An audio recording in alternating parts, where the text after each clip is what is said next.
Let's talk more about parliamentary system, the advantages, the working of parliamentary system through its collective responsibilities, other than what we have in the presidential system of government. I mean, which is quite different to what we have operating the parliamentary system of government. Now, what are we saying in essence is, we're looking forward to October 8 in Luxembourg, when the Luxembourg will have to go to the polls to elect new legislators, that is the members of chambers of deputies. So out of these chambers of deputies, the prime minister will have to come up, and the rest will be in the House of Legislature to make laws and to support the government as usual. Right here now, we have the coalition government of Mr. Xavier Bettel, and we have Lenet, and we have Bausch government in power right now, handling the affairs of the government in Luxembourg since 2018 to this period in time, which is 5 years. Now, we want to know how well did they perform within this 5-year period. Now, the people in the country will have to, come up and try to choose who is going to lead them for the next 5 years in Luxembourg. Now, so going outside there, and I have to, I observe, from my readings and what people pen to paper, what Luxembourgish pen to paper as the performance, the assessment of the present government, the government of the coalition government of Bettel, Lenet, and Bausch. How did they perform in the last 5 years? I have about 6 people that I read from, or 8 people. So I think I will try my best to bring up about 6, the comment of the 6 of them out of the 8, or if I can put the 8, because I don't want this broadcast to be very long. I want us to see what did they do, how did the government perform, assessing them to try to see if they deliver on what, on the promises they made to the people of Luxembourg, what they promised and how they want the Luxembourg to be in the last 5 years. So I will read out to them, to you guys, and try to see if the government has a pass mark or not, if they fail in their promises or not. But before we start to talk about it, before we have to read what people put as their comments, as the performance of this government, we like us to know that there are certain things that that were unforeseeable during the time these guys were making their promises to the people. Number one thing is the COVID-19 pandemic. Nobody expected this to happen. So definitely, if you are assessing them, you won't try to assess them also, or you put the blame of COVID-19 on them, because it was never promised, it was never expected. And the second thing again that I want us to note is the Russian invasion to Ukraine. So we don't know that this one will happen. None of us knew that this will happen again. So all these 2 events affected so many things in the world, not only in Luxembourg. So if you want to be just, please don't assess them on the basis of COVID-19 or Russia invasion. That's another thing. Another thing that we have to note, that in the healthcare sector also, there should be a little bit of messy when you're doing the assessment of this government, because the healthcare services, in conjunction with what happened during the COVID-19 period, it's really drain a lot of countries in the world, a lot of governments in the world. Then the energy crisis as well, in conjunction with the invasion of Ukraine by Russia and stuff like this. You don't know, the soaring prices of the energy prices also is just part of this thing. So definitely, those things are right now. Those part of the policy that you see that is going on right now, one part of the original agreement of this coalition government. So then, if you need to do the proper assessment, that you want to be fair on them, so you don't have to put this also in consideration. They are all asking for votes now. The party of DP, LSAP, and the Green. All of them are asking for vote now. So definitely, just let us be fair about them. Let us choose wisely among these people. So as a foreigner as well, and you have the right to vote. Some of you that have the right to vote, that have the passport, just know that you don't have to place your assessment on the event that I've read, that wasn't in the original agreement.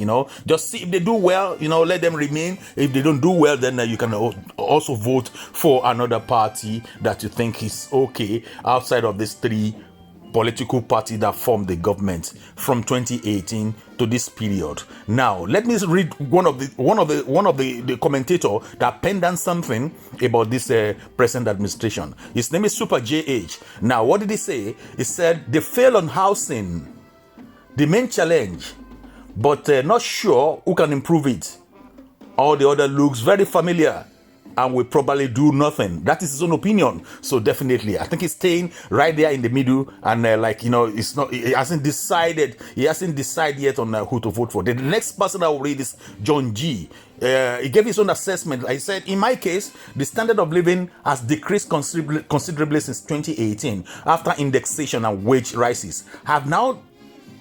I have now the net income of 3 years ago because of the amount of taxes I have to pay. But since then, the cost of life has increased considerably, especially housing costs. In this country, you either have a low income and you will get a lot of subsidy and low taxes. Either you have a very high income to compensate the taxes. The middle class is slowly killed.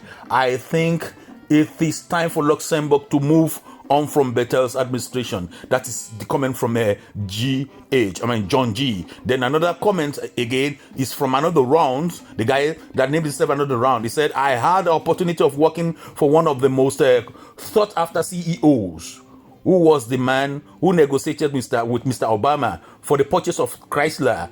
His leadership was built on two words: no excuse. So if the leadership was built on no excuse, so what furthermore? What was built on no excuse? So he said, he's trying to say to us that there shouldn't be any excuse for any government in power. Having said that, although the Greens annoy me because they are mere opportunists, we need to be very careful about changing what we have for someone we don't know. After all, politicians will always be there for their own personal benefits. We aren't talking about a breed of people with morals, integrity, and honesty. The question is, what is the best we can get from the available lot?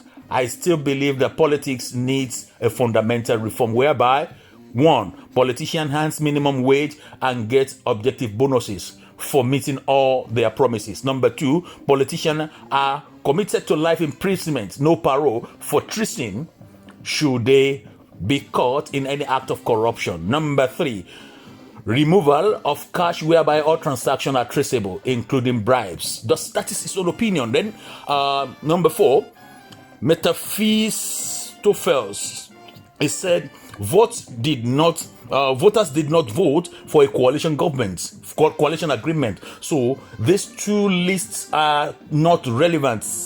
They are not relevant. However, will be what of initial election programs of 3 parties have been fulfilled and what not, and this split individual or for the 3 parties forming the present government. Anyway, that's it, if you understand what he's trying to say. Then we have Rob in Luxembourg. He said, I agreed, and a humble remarks.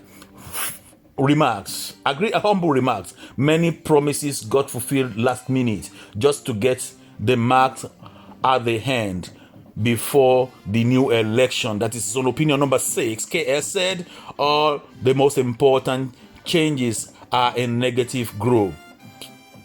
Make no mistake about it, this government put Luxembourg in a situation of housing crisis and aspiring inflation that we are in today. That is his own position.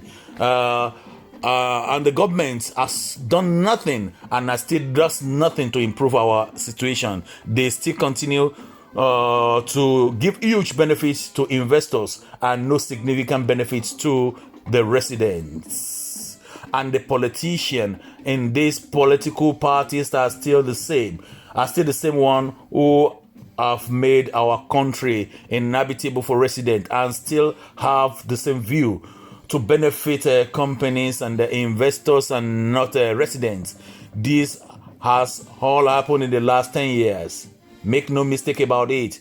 I don't know how politicians sleep at night knowing they've made the country where our children cannot buy a house to live in. They do not even try to enact the most important promises. They sort out lie to people, and they know that lying is their main goal. Who wants an even more unlivable country in the next 5 to 10 years? Being his own opinion, and I will go further to give you the last two our commentator, the last two residents that gave their own opinion as well. The guy said, just to be clear, inflation is everywhere, not only in Luxembourg. To try to read about words sometime. So try to read about words sometimes. One could argue Luxembourg inflation is considerably less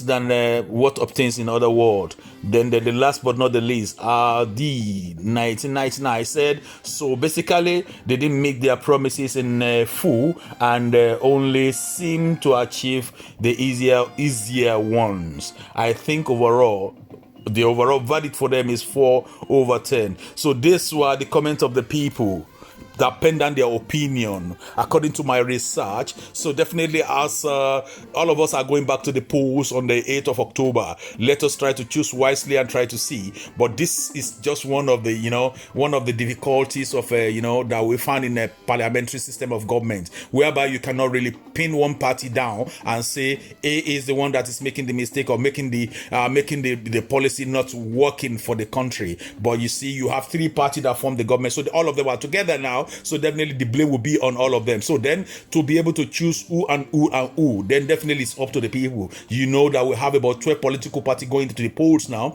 12 of them going to the polls. So definitely out of this 12, the one that has the majority vote and or the one that has better agreement that can work together with each other will have to be the one to form the government, and with the signature of the Grand Duke himself to say yes, it is okay. So if it is three parties, if it is four parties, they can come together and form the new government. And it could also be these three parties that we have now: the DP, the LSAP, and the Green. Maybe they're still going to be the one. So it depends on the numbers of votes they get from the voters. So we are preparing. We will go there. So my main point is here is let us try to see the advantages and the disadvantages of a presidential system of government and parliamentary system of government. How it goes further, how people enjoy. So, but for me, when you see, when I talk like this, and I try to put in my head another country of the world, some other country of the world, most especially the African countries. Let me just be clear. Like Nigeria, do you want to consider?